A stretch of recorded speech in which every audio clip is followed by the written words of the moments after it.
Boa noite, Walter, boa noite todo mundo que está assistindo a gente aqui em mais esse programa Antivírus.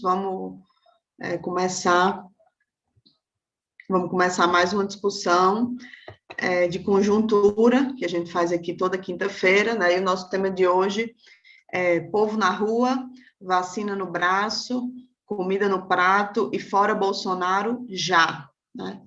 Um dos assuntos que ocupou a pauta política essa semana, né, após o 19 de junho, é justamente o balanço das manifestações, né, tanto do 29 de maio, que aconteceu há quase um mês, e o 19 de junho, está em curso, né, um debate também sobre o balanço do que foram esses atos, né, e especialmente uma avaliação sobre a continuidade desse processo, né, que se abriu lá no 29 de maio e teve prosseguimento com 19 de junho e vai ter continuidade, né, já tem um novo ato convocado para daqui um mês, né?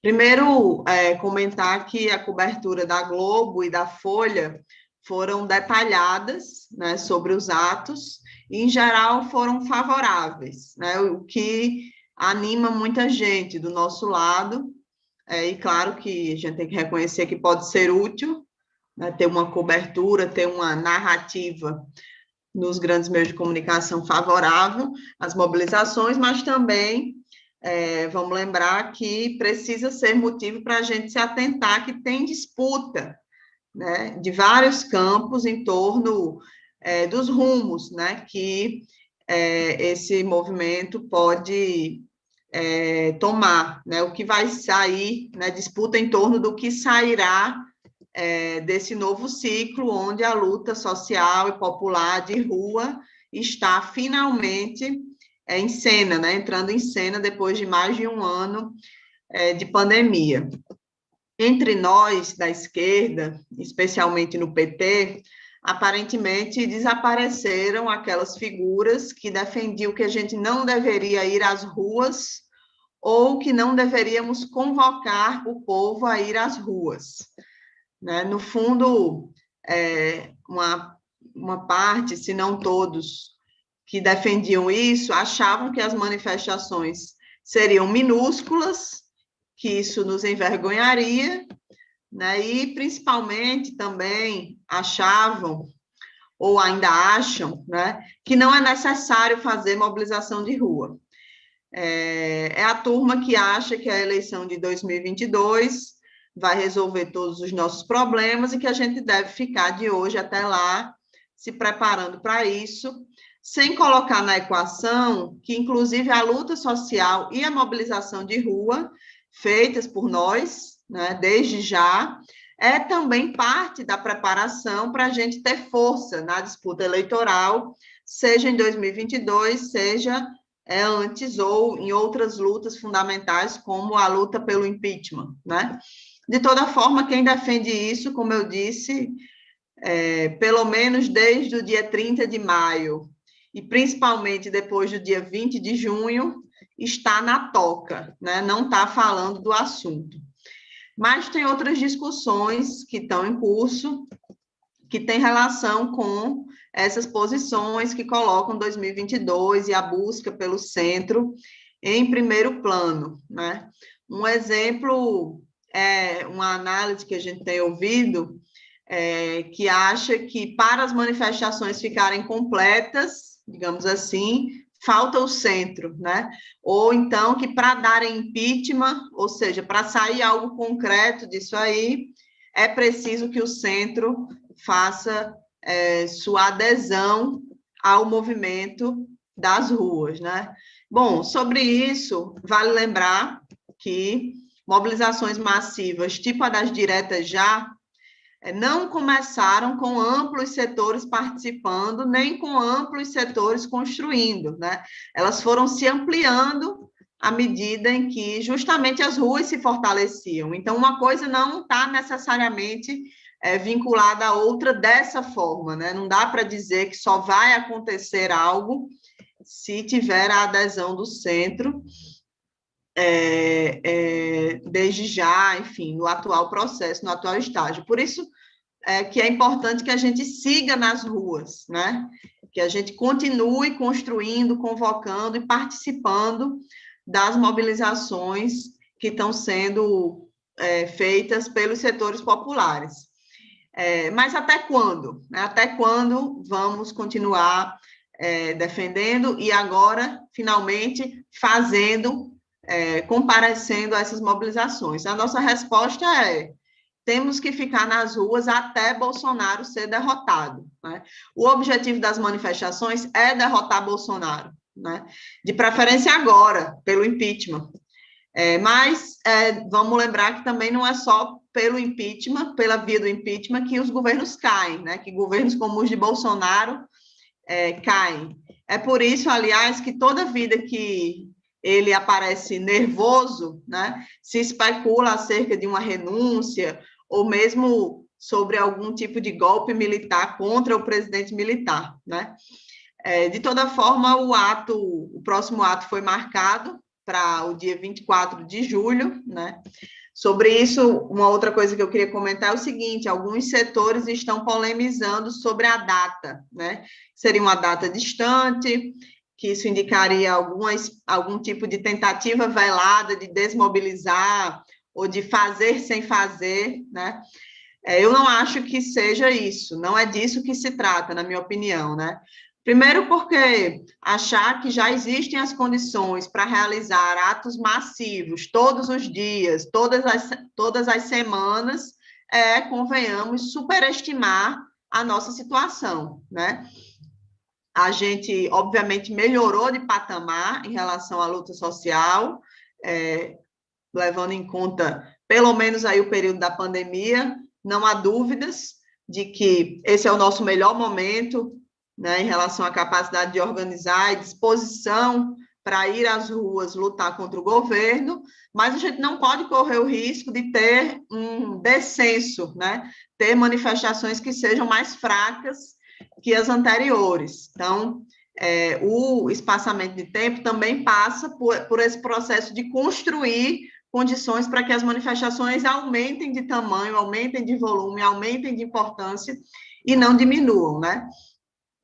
E outro argumento importante a favor desse espaçamento entre os atos é de natureza social, né? A gente precisa que os setores populares, periféricos, participem mais das manifestações, né? E isso só vai acontecer se existir trabalho preparatório, trabalho político de base que prepare para que isso possa acontecer, né? Por isso que o intervalo entre o 19 de julho e o 19 de junho, né, que aconteceu nesse último sábado, e o 24 de julho, não é um intervalo sem nada, né?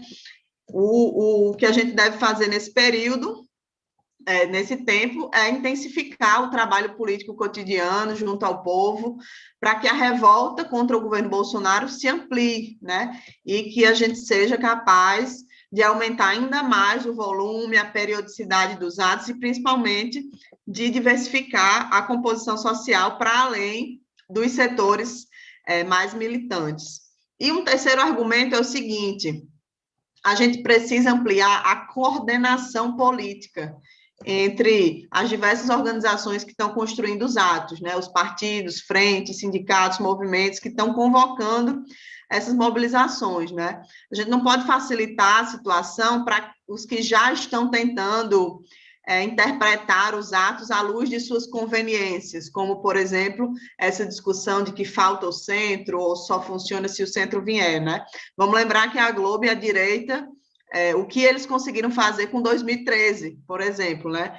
Entre outros motivos, porque faltou coordenação política e, naquele momento, um certo culto à horizontalidade acabou prevalecendo, mesmo entre os setores organizados. É bom se lembrar disso. Então, esse intervalo de tempo também é importante para isso, né? Para que as grandes organizações da classe trabalhadora, o PT, a CUT, os movimentos sociais, como o MST, o Movimento de Moradia, mobilizem as suas bases, né? Os seus militantes organizados, né? A sua base social organizada, e tratem entre si todos os aspectos relacionados aos atos, né?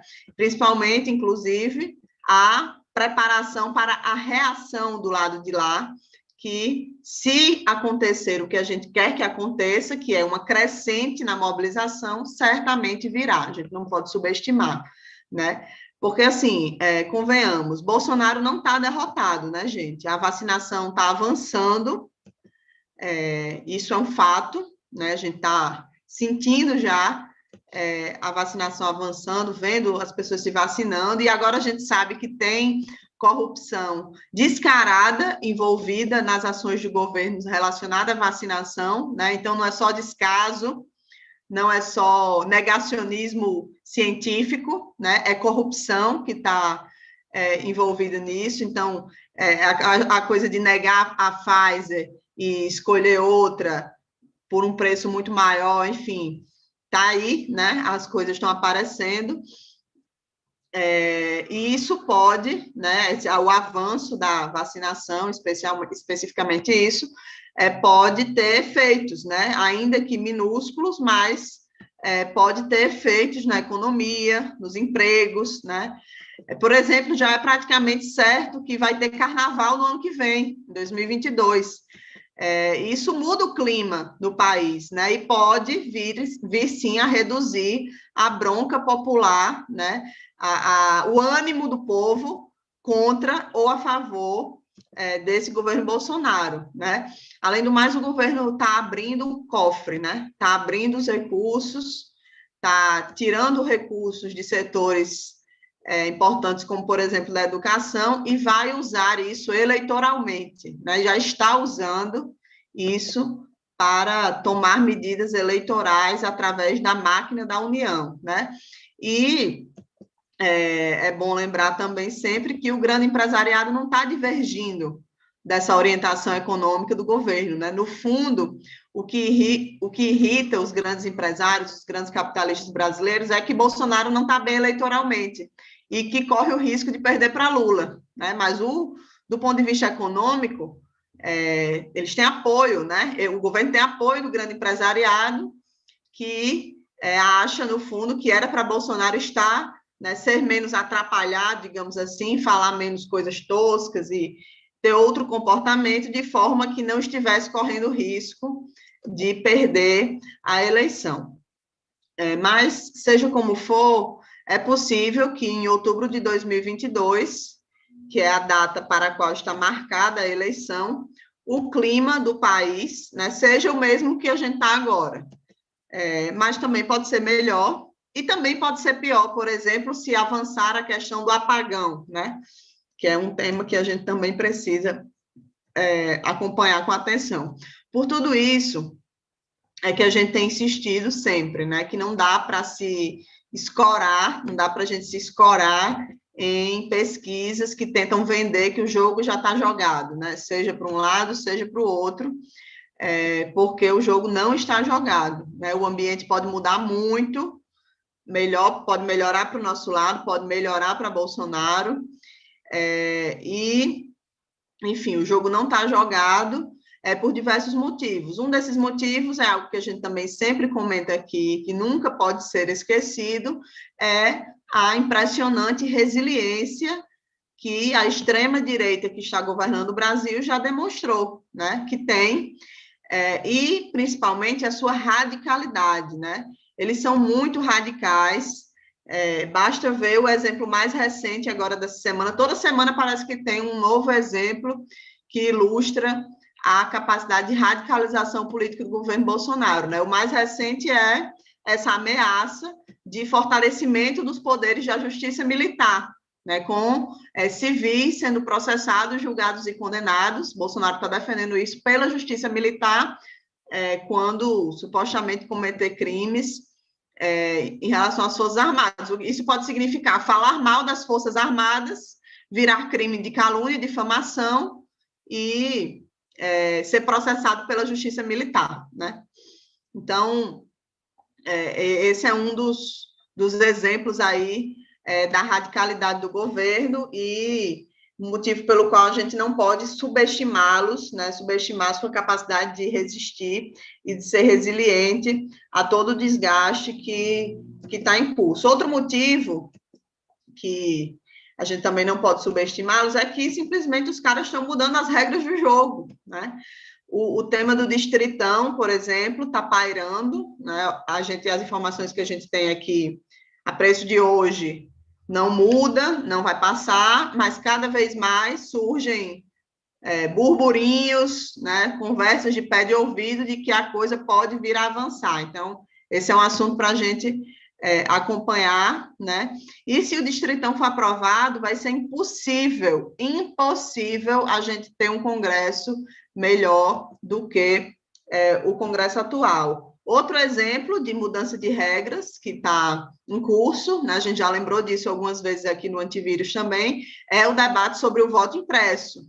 Toda semana, também quase toda semana, Bolsonaro dá uma declaração sobre isso e num tom de ameaça e de preparação de terreno para o questionamento do resultado das eleições, né? Então, esse é um assunto também que ilustra aí os motivos pelos quais esses caras não podem ser subestimados, né? E se aplica aqui aquela famosa frase que a gente usava lá em 2014, né? Que não basta ganhar, tem que levar. Isso certamente vai se aplicar à disputa eleitoral que a gente vai travar em 2022, né? Por tudo isso é que a gente tem que seguir na rua, né? Tem que continuar construindo, participando, estimulando as mobilizações de rua, né? Muito importante que elas sigam uma crescente. Precisamos trabalhar para derrubar o governo Bolsonaro já, né? O tema do impeachment não pode, por nós, ser deixado na gaveta. Sobre isso, inclusive, está sendo articulado, né? Hoje teve uma reunião sobre isso e a gente deve ter mais informes em breve, o que está sendo chamado de super pedido de impeachment. Então, está se buscando aí uma articulação mais ampla para protocolar um novo pedido de impeachment e pressionar, né, seguir na pressão com a presidência da Câmara para que o processo seja aberto, né? Então, se a gente fizer isso, né, seguir nas ruas, trabalhar para derrubar o governo Bolsonaro desde já, continuar pressionando pelo impeachment, mesmo que a gente não consiga atingir esse objetivo, que é o fora Bolsonaro já, né, a gente vai ter pelo menos enfraquecido o lado de lá e vamos estar nos preparando para reagir às manobras que certamente vão vir da extrema-direita e também da direita tradicional, né? Serão as ruas que vão nos permitir vencer essa luta, inclusive vencer nas urnas, né? Vencer, inclusive eleitoralmente. Então, era um pouco isso que eu queria falar, e agora a Walter passa a palavra para a Walter também comentar sobre os aspectos da atual conjuntura. Ok, bom, primeiro, boa noite a todos, boa noite a todas que estão acompanhando mais essa edição aqui do Antivírus. Boa noite também à Natália e ao Lucas, que está aí na técnica, escondido, mas está aí. Primeiro, 2 registros, né? Nós tivemos alguns depoimentos muito importantes na CPI da Covid, um deles do epidemiologista Pedro Halal, da Universidade Federal de Pelotas, que confirmou algo que a gente vem repetindo sempre. As atitudes do governo e dos seus aliados podem ter custado mais de 400 mil vidas, que poderiam ter sido salvas se a política tivesse sido outra. E o Pedro Halal foi além. Ele quantificou, deu dados bastante interessantes, ainda que dramáticos, acerca da responsabilidade pessoal, individual, né? Atos individuais do cavernícola que está na presidência da República, reforçando a necessidade de o impeachment desse cidadão. E outro fato importante do dia de hoje é que, tendo sido concluída a votação no Supremo Tribunal Federal sobre a suspeição do Moro, o ministro Gilmar Mendes estendeu a decisão a todos os processos, o que significa dizer que o processo do apartamento, o processo do sítio e o processo do terreno do Instituto Lula voltam à estaca zero, né? Tem que começar do zero, porque o juiz era suspeito, né? Coisa que já se sabia há bastante tempo. Sempre é bom lembrar, os entusiastas, gente como o nosso ex-ministro Tarso Genro, que gosta de citar sempre aquela frase célebre, há ministros, né? há juízes em Berlim, né? É bom lembrar que essa turma do Supremo Tribunal Federal só lembrou que a Constituição existe e só se percebeu quem era o Moro agora. Agora. E o preço que nós pagamos por isso são, por exemplo, os 400 mil mortos, né?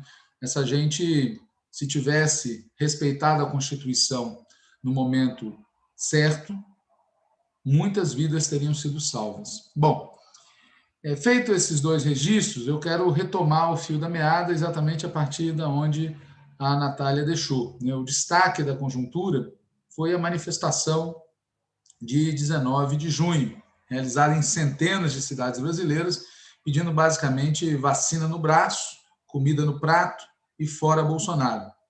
E essas manifestações coincidem com esse momento trágico em que o país atinge a marca de 500 mil brasileiros e brasileiras mortos pela Covid-19, grande parte dos quais poderia estar viva se a política do governo federal e de seus aliados não fosse assumida e explicitamente genocida.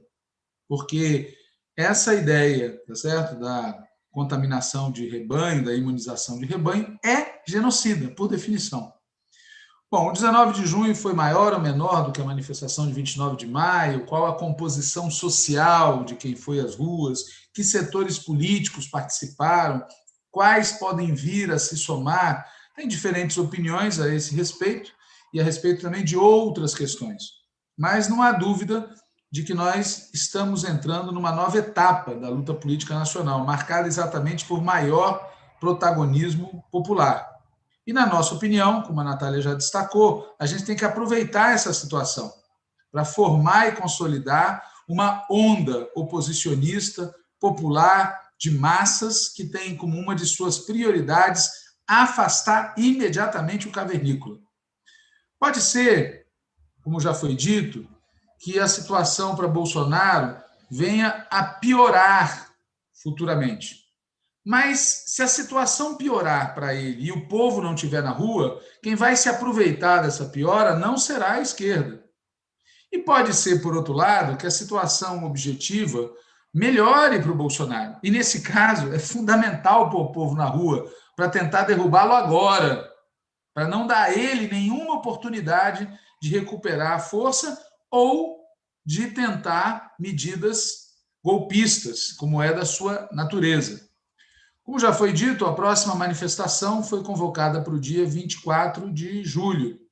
E entre os desafios que a gente quer apontar estão: desafio 1, ampliar a participação dos setores populares e periféricos, ampliar a participação das massas da classe trabalhadora, como condição para fortalecer nossa oposição às políticas do governo Bolsonaro, para lutar pelo seu impeachment, para ampliar as condições de vitória da esquerda nas próximas eleições e para enfrentar as medidas golpistas que a extrema-direita certamente está pensando em fazer. Se o fará ou não e se terá êxito ou não, depende exatamente da nossa capacidade de mobilização de massas.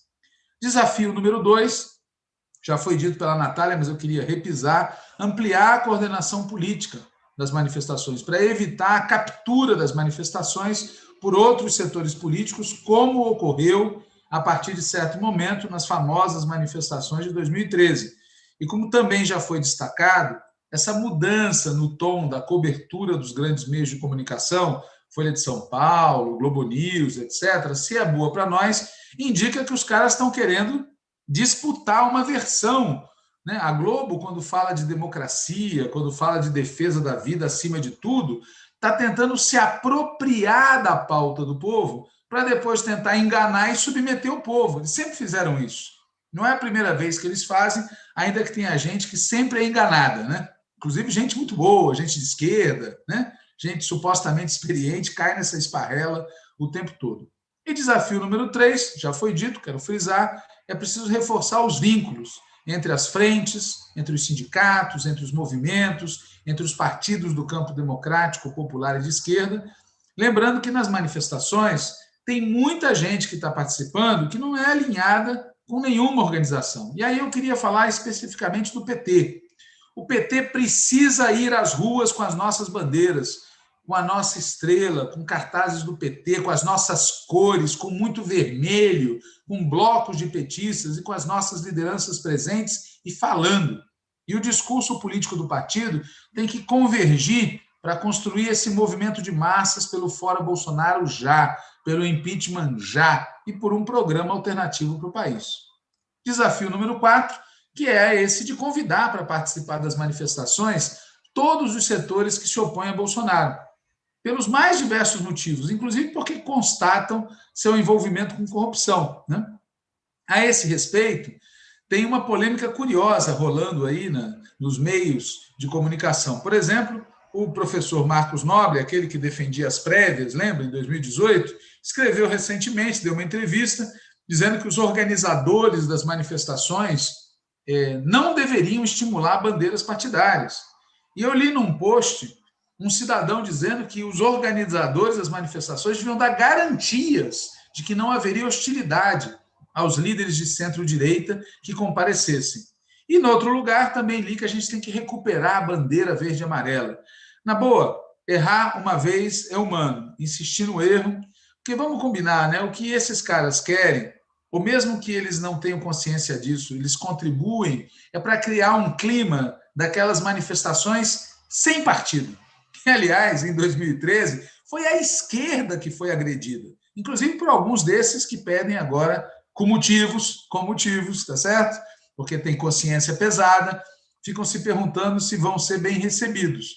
O caso é o seguinte, pessoal, as bandeiras, quem quiser, leve o que quiser, salvo bandeiras da extrema-direita, que devem ser enxotadas.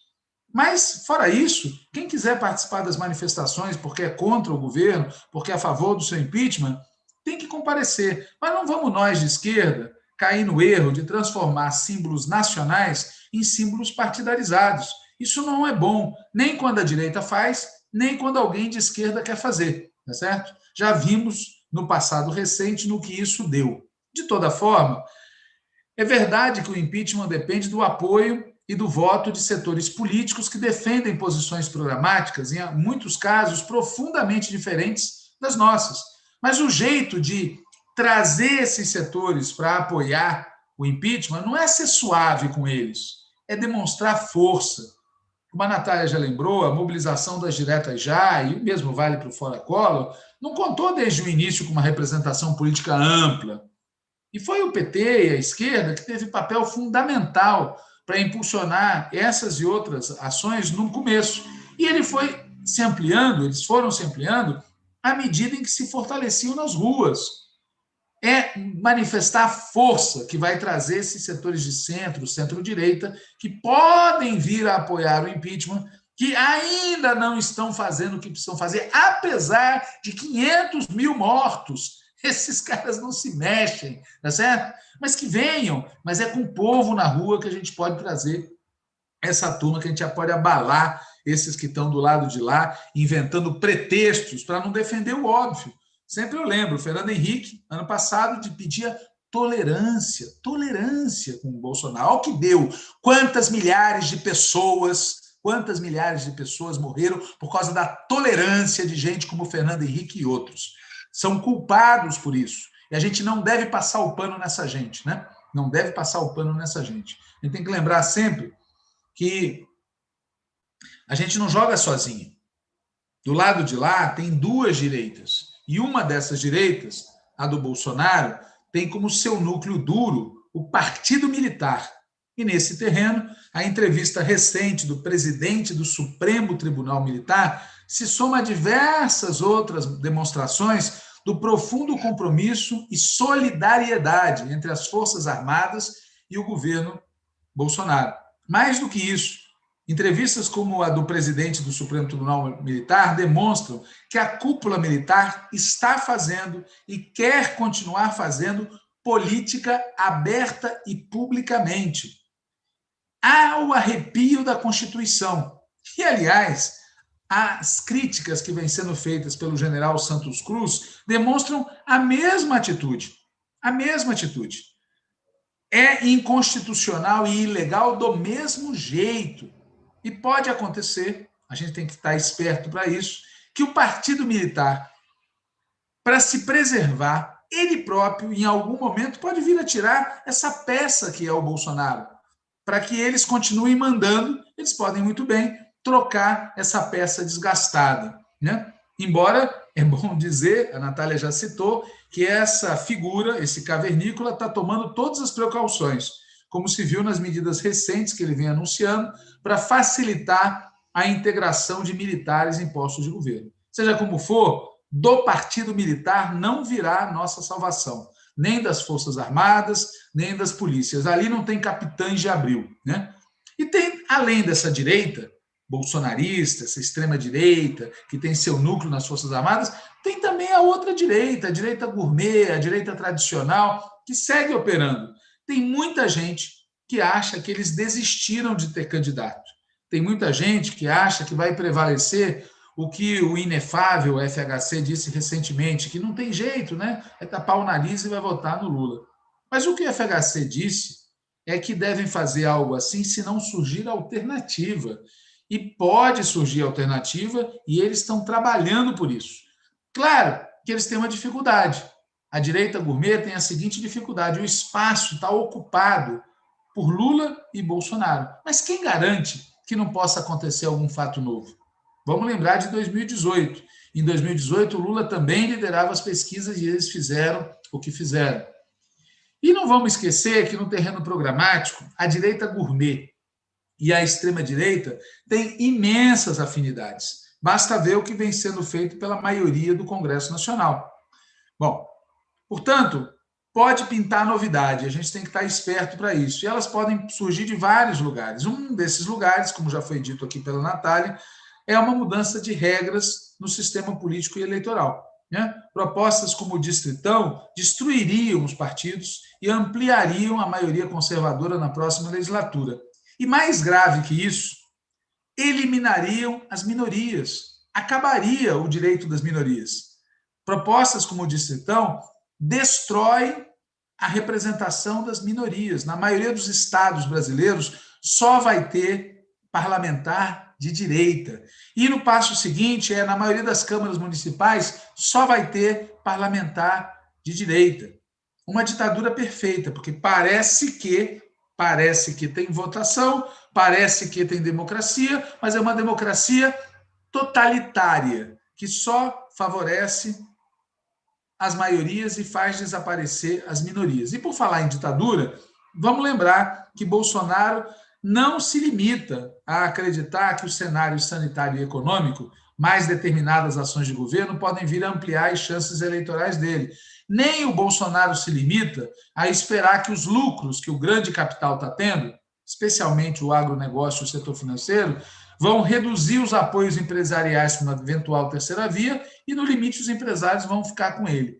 Além disso tudo que ele está fazendo, além da, digamos, política tradicional, o Bolsonaro segue apostando forte na mobilização da sua base e nas ameaças. Está caindo nas pesquisas eleitorais? Está. Está aumentando a rejeição? Está. Mas não vamos nos iludir, ele continua apostando na polarização.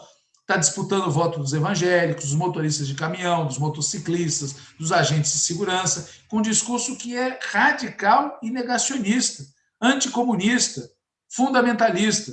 Falando para pouca gente, ele está falando para menos gente que antes, mas não dá para dizer que seja pouca gente. 25%, 20% não é pouco, especialmente se for gente perigosa e armada, como são em boa medida. Claro que esse apoio que vem caindo pode cair ainda mais se vier por aí o apagão, causado pela combinação entre a situação hídrica, a falta de planejamento, o desinvestimento e as privatizações. Um apagão pode causar sobre o Bolsonaro efeito semelhante ao que teve sobre o governo FHC.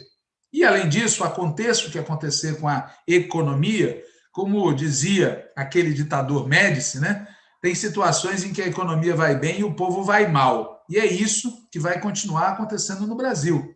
Todos os estudos confirmam um crescimento abissal da desigualdade em prejuízo dos trabalhadores e também uma destruição das pequenas e médias empresas em favor das grandes. E, aliás, a gente precisa ter atenção para isso, é preciso ganhar para o nosso lado, esses pequenos empresários, pequenos proprietários, têm que vir para o nosso lado. O discurso do bolsonarismo é muito influente nessa turma, quando não deveria ser, porque a prática do bolsonarismo está acelerando a concentração de riqueza em benefício dos grandes empresários e em prejuízo dos pequenos empresários e dos trabalhadores. Bom, como a gente buscou demonstrar, tanto a Natália quanto eu, os cenários e as variáveis são múltiplos, mas no limite é a política que vai decidir. Numa reunião de que eu participei recentemente, um dos participantes lembrou que tinha crescimento econômico na época, mas a ditadura perdeu as eleições de 1974. E ele também lembrou, essa mesma pessoa, que tinha um governo militar instalado com o golpe de 64, mas os candidatos da direita perderam as eleições de 65. Tem uma coisa chamada política. E nos dois casos, é bom lembrar que o lado de lá reagiu com o ato institucional número 2 e depois, anos depois, reagiu com o pacote de abril. Portanto, primeiro, é a política que decide. Não é a economia isoladamente, a situação sanitária isoladamente, nem nada. É a política, é a luta política. E segundo, política não se limita a eleições. Quando a gente está enfrentando uma turma que não tem compromisso democrático, a gente deve se preparar para ganhar as eleições, mas a gente deve se preparar para defender a vitória. E deve se preparar para um cenário em que eles tentem inviabilizar a nossa vitória antes que ela se aconteça. A gente deve se preparar para tudo, frente a uma situação como a gente vive no Brasil. E falando de política, lembrar que a CPI da Covid-19, aquela que o nosso amigo Jacques Wagner não queria, não achava que era o caso, já reuniu elementos mais do que suficientes para demonstrar que a estratégia do governo foi criminosa. Fato que é importante tanto para sustentar o pedido de impeachment, quanto é importante para enfrentar a batalha de versões que vai continuar ocorrendo acerca de quem está combatendo a pandemia, quem está garantindo a vacinação. E também, no terreno da política, é importante lembrar que a esquerda em geral e o PT em particular tem que fazer de tudo nos próximos dias, semanas, meses, para ampliar a nossa presença no território, nos locais de trabalho, nos locais de moradia, nos locais de estudo, de lazer, assim como nas manifestações, nas redes sociais, nos meios de comunicação em geral, priorizando a pauta do povo, vacina, isolamento, auxílio emergencial, a luta contra a carestia, a luta pelo emprego, e trabalhar isso cotidianamente, onde o povo está, para restabelecer laços de interlocução, de confiança, de mobilização e de organização com as maiorias populares. A gente tem que lembrar que é preciso ter tática para que aquelas pessoas que ainda não se deram conta da situação venham para o nosso lado. E é preciso, em especial, trabalhar para que aqueles setores que estão ficando críticos ao Bolsonaro se convertam também em críticos da política econômica e social bolsonarista. E, para encerrar, também no terreno da política, vamos lembrar das intensas movimentações que estão sendo feitas, tendo em vista as próximas eleições. A gente está, como partido, diante do desafio de se fortalecer, mas também diante do desafio de contribuir para que outros partidos de esquerda não sejam esmagados. Por isso, nós temos uma posição favorável nesse debate sobre a federação partidária e outras alternativas que possam surgir para preservar os direitos legítimos de partidos de esquerda que estão sob ameaça. Nesse sentido, nós não devemos comemorar, como muitos fizeram, a ida do Freixo e do Flávio Dino para o PSB. Evidente, eles façam o que quiserem, mas o PSB é um partido que apoiou o golpe antes do golpe, porque apoiaram o Aécio Neves. Vamos lembrar disso, né, gente? E em boa parte do PSB foram cúmplices do processo golpista contra a presidenta Dilma. E, além desse detalhe, tá certo? O PSB é isso, o PSB realmente existente, é um partido que apoiou Aécio Neves em 2014 e depois se comprometeu com o golpismo. Além disso e de outras cocitas mais, o fato é que a gente não deve nunca aplaudir atos que colocam pessoas acima dos coletivos. Isso vale para o Freixo, vale para o Dino, vale para cada um de nós, vale para o Lula. Os coletivos têm que ser preservados. Táticas e linhas políticas que dependem única e exclusivamente de grandes personalidades ou médias ou pequenas não são boas para a esquerda, nunca. Por fim, mas não menos importante, é preciso a gente estar atento para a evolução da situação internacional. a respeito da qual eu queria destacar só 2 aspectos. Primeiro aspecto, o governo Biden está a toda. E, ao contrário dos que imaginavam uma mão amiga, tá certo? A linha deles é construir a unidade do Ocidente contra a China, como se viu na recente reunião do G7 e como se vê nas tratativas da reunião do G20.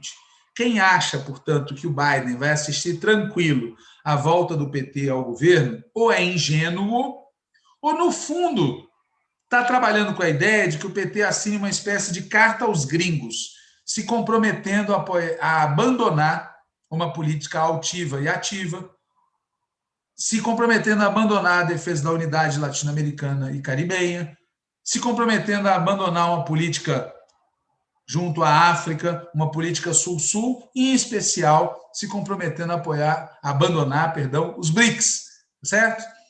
Ou bem tem ingenuidade, ou bem estão trabalhando com a ideia de que a gente faça uma espécie de carta aos gringos, coisa que nós não vamos fazer. Nós não podemos aceitar nem pensar nisso. Portanto, vai ter ação contra nós também do governo dos Estados Unidos. Segundo e último aspecto internacional que eu queria destacar é o Peru.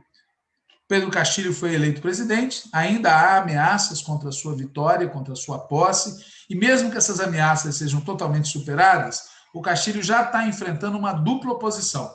De um lado, os que tentam desestabilizar seu governo e encurtar seu mandato, e de outro lado, os que vão buscar cooptar o seu governo.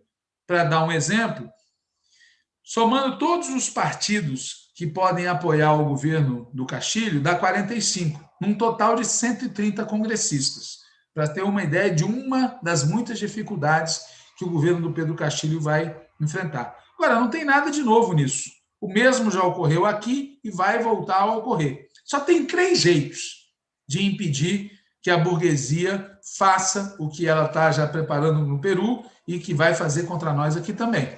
O primeiro jeito é desistir de vencer. Assim, não tem problema. O segundo jeito é aderindo ao programa deles. Assim, também tem uma grande chance de não ter problema. E o terceiro jeito de impedir que a burguesia tenha êxito é ampliando a organização, a mobilização e a consciência do povo. E também por isso, vamos preparar com muito afinco o 24 de julho, sem nenhum tipo de ilusão, com sorrisos e declarações que às vezes a gente ouve do lado de lá. É isso, obrigado e boa noite. Valeu, Walter. Obrigada, gente, todo mundo que ficou assistindo aí até agora. Boa noite e até a próxima semana. Fora Bolsonaro.